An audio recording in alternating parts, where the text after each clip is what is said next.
Hey everyone! If you spend a lot of time in your workbench, you know how important it is to have a setup that is functional, organized, and efficient. But let's be honest, most workbenches start off pretty basic. And over time, you realize there are upgrades that can make a huge difference in how you work.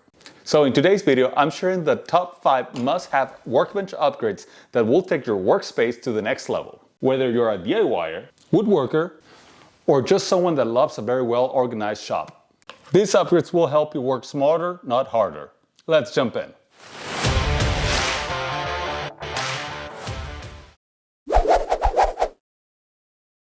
First up, retractable casters. A stationary workbench is great for stability, but it's not practical if you're planning to move it around or to simply reconfigure your space in your shop. A quick look around at the current state of my workbench. You can see that we have the levers and the paper cardboard holders sticking out on the back of the workbench. And down here you can see the mechanism used for my retractable casters. One of my plans is to be able to move this workbench against the wall when needed, and for that I need to get rid of this paper holder to begin with, so we'll need to remove this, guys. And for the, retractable casters, I need to flip the levers so that they're not sticking towards the back and they're just pointing towards the front. I will need to improve or come up with a different system that will enable me to release and engage the casters without having to reach down below here to do this. So I'll come up with something and we'll see.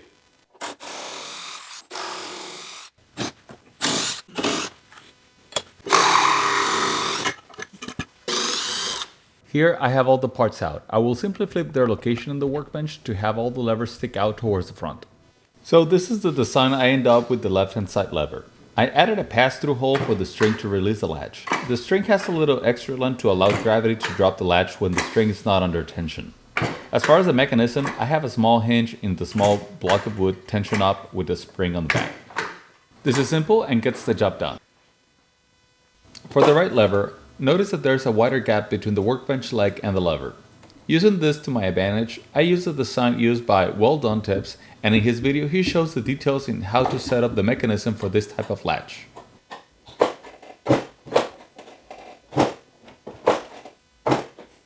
And this is what the end product looks like. So from this side, I just need to step on this lever, on this other one, and then you could rotate, push, pull, do whatever. Just gotta be careful because this is a lot of mass, and if it hits something, it's gonna be pretty bad.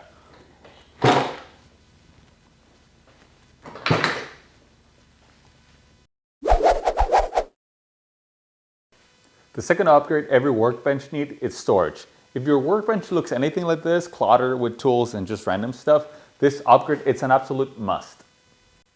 I'm obviously exaggerating with how much clutter I have on top of the workbench, but this is only to demonstrate that all of this could be stored away within the same workbench, with the proper solution and organization.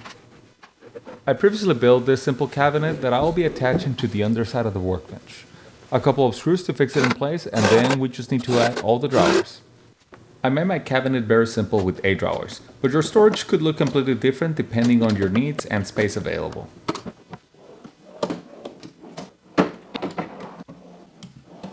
And let's don't forget about the back.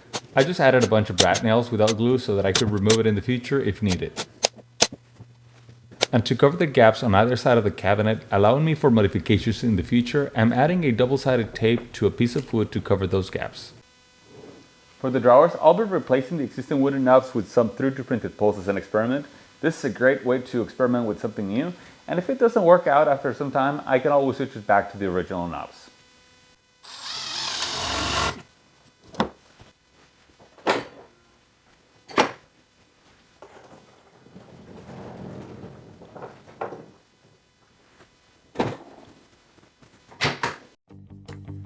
While I clear out the back area for the workbench, I want to take this opportunity to thank you for watching.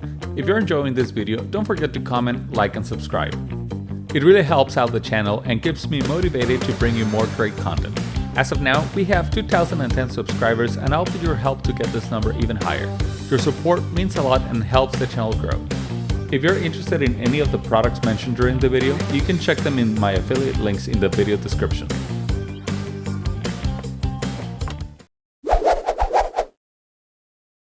Storage organization. What good is a drawer full of clutter if you can find what you're looking for? The previous upgrade, adding storage, helps clear out the workspace by removing all the clutter. But now's the time to take it a step further. We need to organize the drawers so that we can categorize, store, and easily access tools based on their respective types. By doing this, you will save time, reduce frustration, and keep your workflow efficient. This is the final layout I choose for the first drawer. Since I'm using a regular phone without removable layers, I thought I'll have to cut it by hand. At first I wish I had a CNC machine to do it perfectly, but then I realized a CNC is just a fancy router on a gantry. So I tried doing it manually by adjusting the depths as I went, and it worked. Just be careful, always keep the height reference for the router plate, and remember you're holding a spinning tool. Safety first. One simple mod you could try is using tool drawer liners. Just cut them to match the shape of your tools and use double-sided tape to keep everything secured in place. I didn't use a respirator at first, but I highly recommend wearing one, unless you want foam particles all over your face. I'm adding a tool liner at the back of the drawer to cover the space not filled by the foam. This creates a small catch-all area for smaller tools. If you want a bit of visual contrast between the foam and the tool space, there are specialty foams designed especially for that purpose. For the other drawers, I'll be showcasing different organizational methods that you could use to arrange your tools. Maybe one of those will be exactly what you're looking for. Keeping my workbench organized makes every project smoother. I got foam inserts for precision tool placement, 3D printed holders for custom fits, and tool liners to prevent shifting. Wood spacers keep things neat, and small plastic containers help sort out the small stuff. Everything has a place so I can focus on the build and not on the mess. I want to share another experiment I tried. To achieve the two-tone contrast in the foam, I spray painted one side of it and then used a router to cut out the shapes, just like I demonstrated on the first drawer. I think the color contrast turned out really well. What didn't work as good though was the cutouts. Most of them ended up a little bit crooked. So for lessons learned, take your time when using the router to make the cutouts. And this is how the storage organization turned out for all the drawers.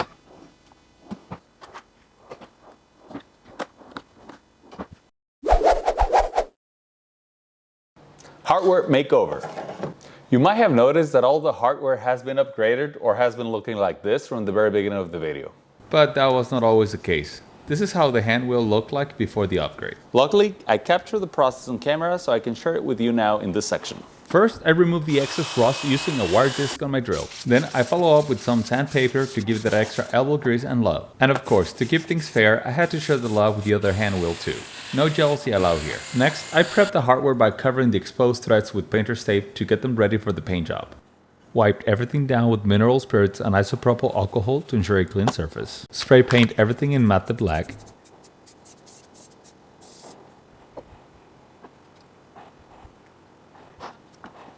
A little bit more of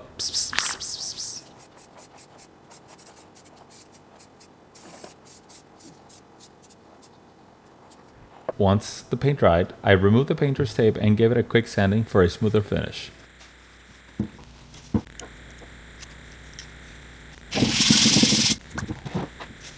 To highlight the details, I used some gold acrylic paint to add contrast and give it a sharper look. For the rusted bolts and washers, I use my small lathe to sand everything in place. If you don't have a lathe, a drill can accomplish the same task just as well. Finally, I added all the hardware back in, and now we'll just have to hope to pass the inspection from our lovely QA representative. Sí. I added white lithium grease for rust protection and to ensure a smooth movement.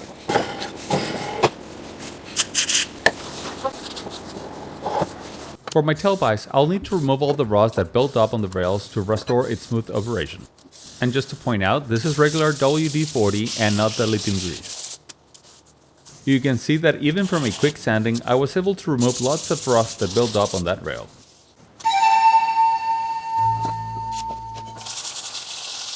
A little sanding to the treble plate, and then it's just a matter of putting it back together.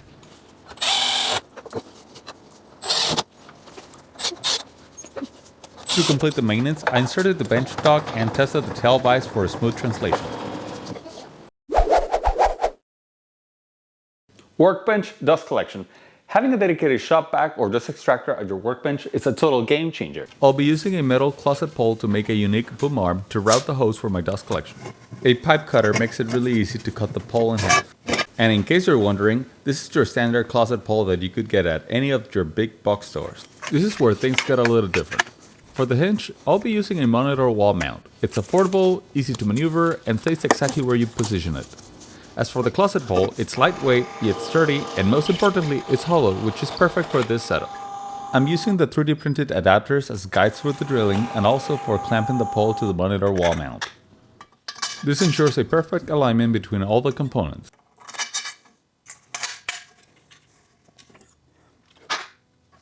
The clamping adapters will need to face sideways to align properly with the hose holders. These adapters have a flat surface at the bottom, which I use as a reference point to keep all the holes perfectly aligned with each other. I center punch each hole, drill and tap the hole for a small bolt. In my case, it was a short M5x8mm. You could have used short self-tapping screws to avoid going through all that I'm doing here, but I don't want any sharp edges from screws sticking on the inside of the pole. To help somewhat with the possible sagging from the boom arm, just install the monitor mount a little bit crooked in the opposite direction. I guess if I have used a much bigger and heavier duty wall mount, this will not have been an issue. Still, it's almost not noticeable. I removed the bolts here because I first will need to install some 3D printed grommets to protect the power cord from any sharp edges coming in and out of the pole. Surprise! The pole isn't just for show. It's also being used as a guide to run the power cord. This lets you power up your tools, like sanders and routers. I'm passing the power cord through first and then installing the bolts. This ensures the power plug can clear the bolts without any issues. From this shot, you can see how the cord slips neatly underneath the bolts.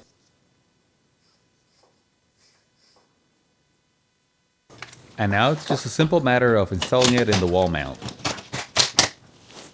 I'll be sharing links to my 3D printed files in case you would like to recreate this setup yourself. I'll also include my affiliate links for the main items I used in these upgrades.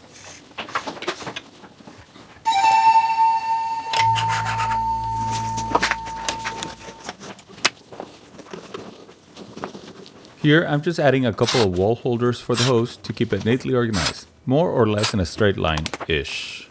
I bought an extension vacuum hose to make sure I have the reach I need for my boom arm. The connection between the rigid and feint hoses wasn't compatible, so I 3D printed an adapter to ensure a proper fit. I added extra wall mounts for the rigid hose to keep things looking extra neat. And that should do it. My goal is to be able to use the dust collection to keep my workbench clean and use it alongside my sander for any sort of quick job right on top of the workbench.